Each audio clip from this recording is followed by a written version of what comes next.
Hello viewers, আসসালামু আলাইকুম। একটি রাজনৈতিক সংবাদ, ছোট টুকরো খবর।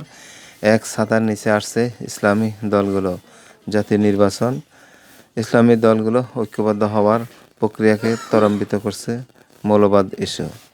তারপরে আশা করছি ঐক্য ফলপ্রসূ হবে। প্ল্যাটফর্মের নাম এখনও নির্ধারণ হয়নি, যেই নামে হোক বা যে প্ল্যাটফর্মে হোক একই সঙ্গে হবে। এহসানুল মাহবুব জুবায়ের, সহকারী সেক্রেটারি জেনারেল, জামাত। নিজস্ব প্রতিবেদন।